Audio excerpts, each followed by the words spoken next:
Welcome to another edition of the Invisible Wheelchair Podcast. I'm Donald Grodoff, family coach with FamilyOCD.com and FocusedHealthyFamily.com. In the Invisible Wheelchair Podcast series, I delve into the hidden characteristics of OCD, anxiety, and anxiety disorders, the things that most people don't see, that are behind closed doors and shut within the mind about anxiety. My goal with these podcasts is to bring about awareness of obsessive compulsive disorder, or OCD. Understand that I am not a doctor, therapist, or counselor, and the content, information, resources, and ideas that are talked about and brought up here in these podcasts are things that I have used, discovered, or have been recommended to me, and I always recommend to seek additional professional help in finding solutions for yourself. Thank you for listening and enjoy the podcast.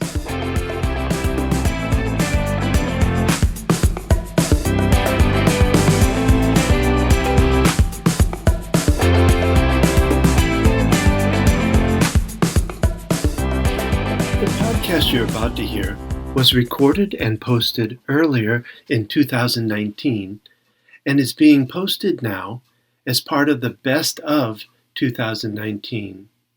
So enjoy this podcast from the past as part of our Best of 2019. Thank you. This podcast was recorded August 3rd, 2018.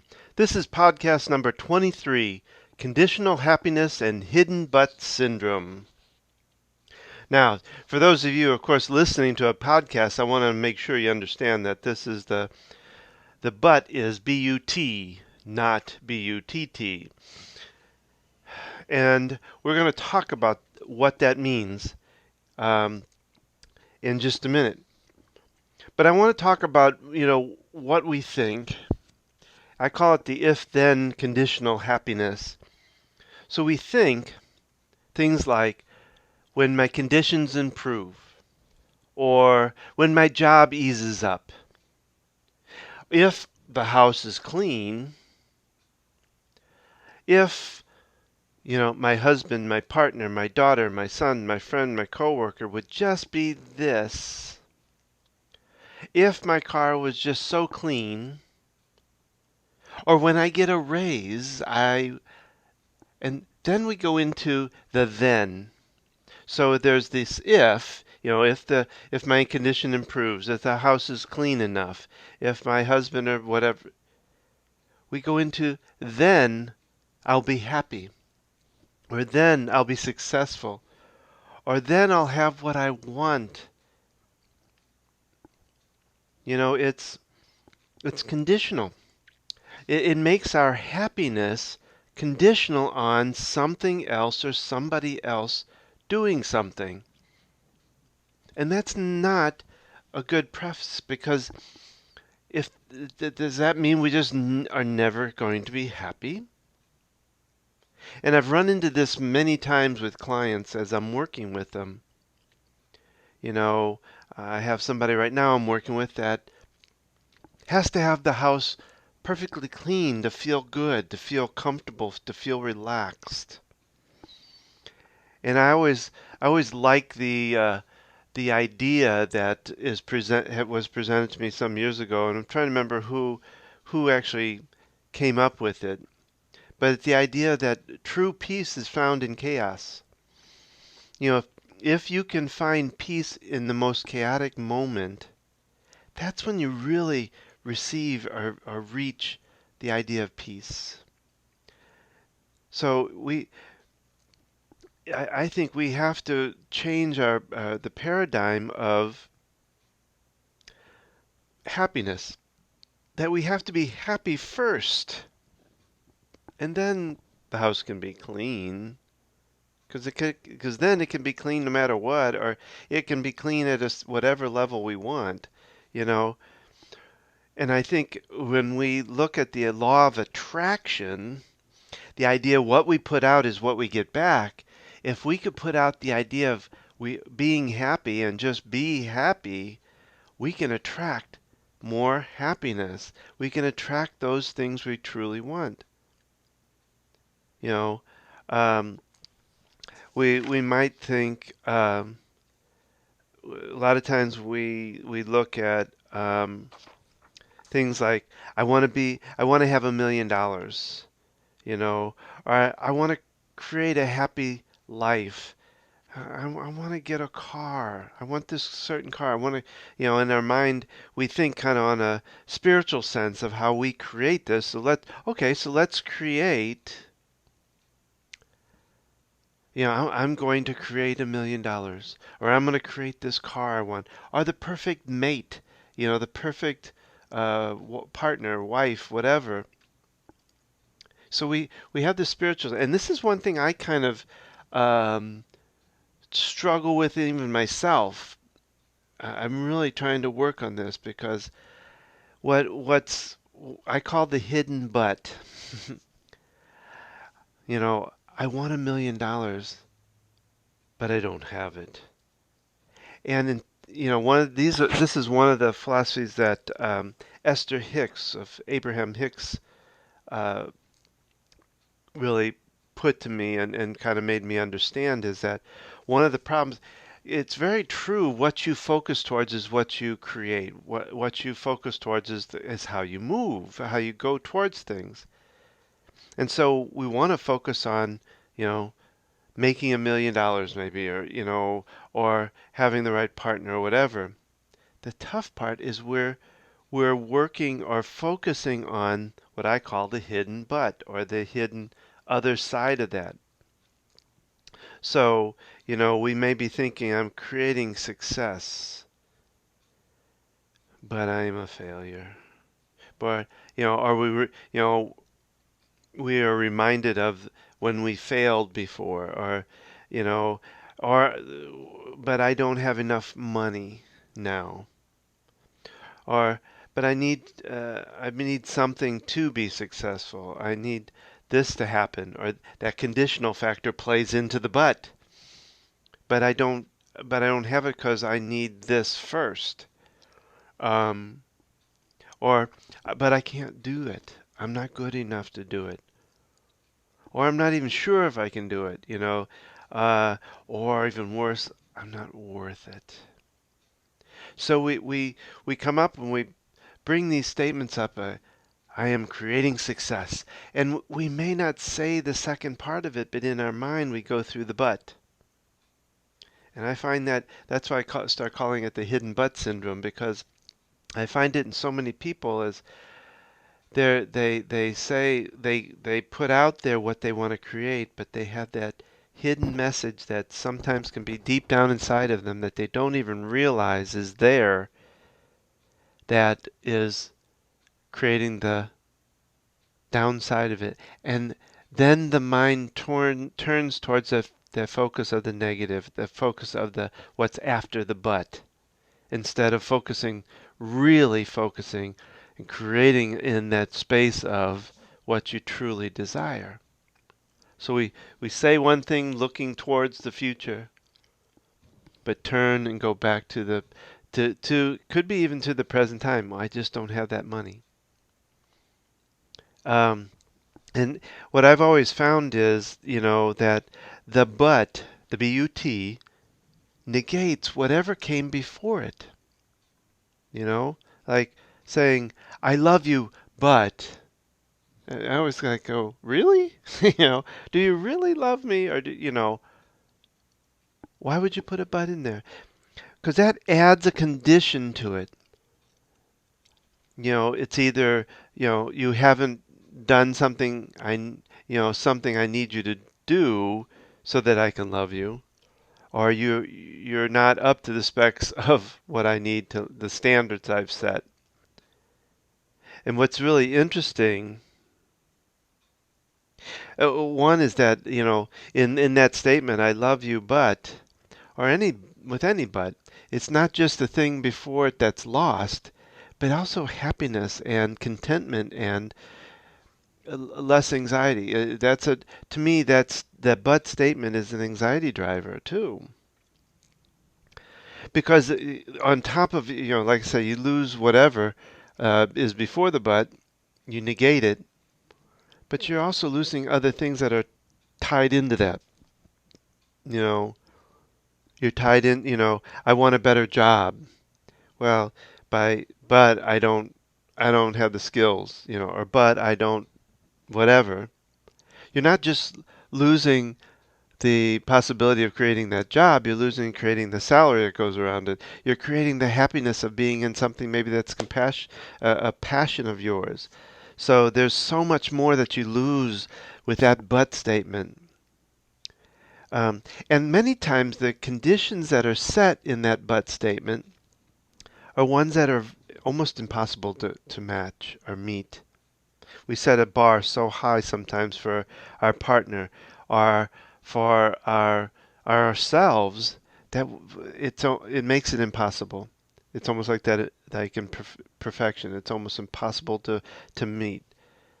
And many times the conditions that we've set or the standards that we set that but statement brings out are conditions that are hidden, are unspoken. Read my mind and know what I'm thinking about you. You know, Uh, I know even in my own marriage that can be a problem. I think we both do it. I think all couples tend to do that. They don't explicitly talk about what they need, but expect you to read the mind and know what it is you need. And so it becomes an impossibility to deal with. And also, many times these conditions that we set for others are higher than what we can even meet ourselves. So we set standards that we can't even reach. They're too far up for even us to be able to reach. In working with clients, I talk about some words that and thoughts that I ask them to try to first off become aware of their saying it, but also work slowly but surely to weed them out. And some of them, just to give you some of them, one of them is always. Because to me, always is not true. When it comes to like in an argument, more than likely, I'd say 99% of the time that always is not true. You always yell at me. You always do this or that. Well, I always say 24 hours a day, 7 days a week, 365 days a year is that person yelling at you that whole time? Is he doing that thing that 24/7, 365? No. You know, they do it frequently, or they do it in your eyes a lot more than you'd like them to do, but always just and what I believe is and the other word is never. It kind of falls in the same realm. You never do this. You never remember to do. Not true. And but what it does in our minds is it sets up a pattern of believing that it is always true or they never do. And it gets locked in, so even if they do it or don't do it, the mind still sees it as the opposite. And of course, I already talked about the word but. I think, again, because it negates any previous statement. I like you, but you you should do this, but and of course I just used another word in there that I talk about should. But the word but, like I said, is that hidden but syndrome, and it is a tough thing that drives anxiety. And like I just meant, I also talk about the word should. You know, oh, I should have done that. I should. Well, to me, it's got so much guilt built into it because it's like looking back at something you did, which may have, at the time may have been done with your best knowledge or done to the best of your ability, but you're now looking back at it and say, oh, you didn't do it right. It's just almost putting like stupid to it or whatever, but it's putting a lot of guilt on past. And it's not necessary. So I always tell people stop shoulding all over yourself. And we talk about, when I'm working with a client, I talk about the arm length awareness. And that means if you can picture this, put your arm out with your hand, your palm of your hand facing up, and slowly curl your hands in slightly so that you almost make a cup out of out of the palm of your hand. But it's already stretched way out away from you, straight in front of you. That's what I call the awareness point. When we start catching these things, the buts, the shoulds, the nevers, these statements, these actions that we do that we don't like, that are not serving us, we catch them out here, way out here at the end of our arm. That's what I call awareness. That's the first step in getting past these kind of things, these statements, these words that are negative, that are conditional, that are really drive our anxiety, drive our arguments, all of that. We catch it out there at the end of our arm and we say, oh, there it is. I said that should again. I just negated him, or I just yelled at my son, or you know, and I really don't like doing that. And here's the big point of that. You catch it out there at the awareness point at the end of the arm, and you don't beat yourself up about it. Because what happens is you go, oh, I shouldn't. There you go, should. I shouldn't have done that. I shouldn't have said that. I should. No, no. That you're not helping yourself by beating yourself up for doing it. You got to congratulate yourself for catching it. Oh, I said that should statement again. Or I got on my son and yelled at him again. Or whatever the action is that you're really trying to stop. You're now catching it, becoming aware of it, to where you now can start working on changing it and really start pulling that hand, cupped hand, in closer and closer till it's not coming out of the mouth, or the action is not happening. And it's even going further to when it's not even being a thought. That's what we work on, is trying to pull back on that, catch it so much sooner, and stop it. But it takes that kind of action. You can't do it in one fell swoop. You can't say, I'm just going to stop doing that, because it doesn't really work that way. It takes some methodical practice of not doing it to really stop it. So that's why I was telling, this is a process, a building process. One of the things Esther Hicks talks about is you can't jump from, I use the example, and I've used this in podcasts before, so I apologize for repeating here, but it's like the idea of somebody's lividly mad. I mean, ready to kill somebody almost, that kind of anger. Well, you can't go from that kind of anger to joyously happy in one felled swoop, one giant leap. Maybe there's somebody out there that can do that. I don't really believe it's really possible, because it's just too big of a leap for the mind to take. It's going to shut it down. So you have to take steps towards it. And they're not always what I would call, if you looked at each step, they may not look real positive, because you may go from lividly angry to just angry.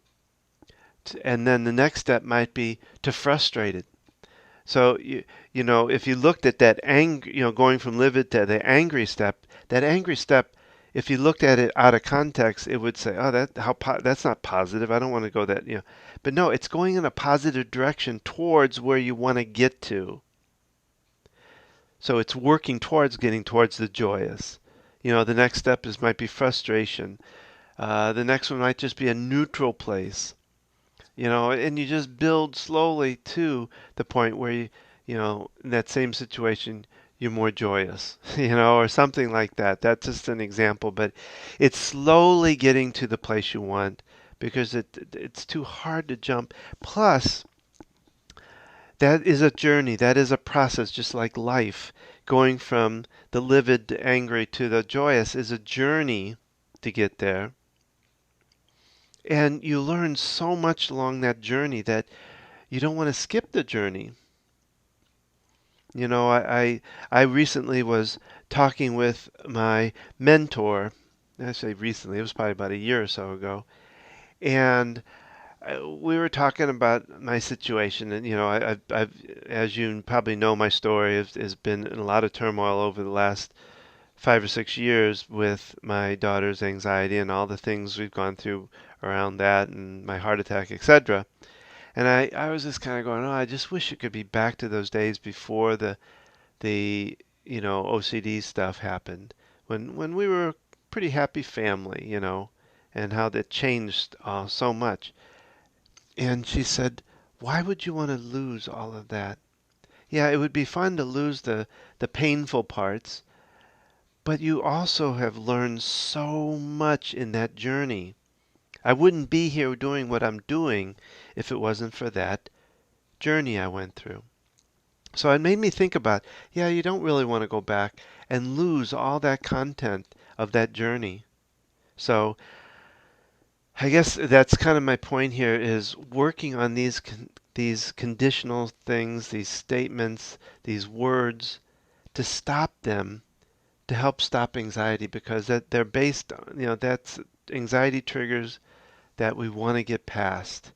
And so to me, the best way is to work on being aware of it, and through that awareness, not beating yourself up, and finding ways to be able to change your language, change your actions, so they're not anxiety drivers, so there's not conditions to them, that there's not a lot of but to it.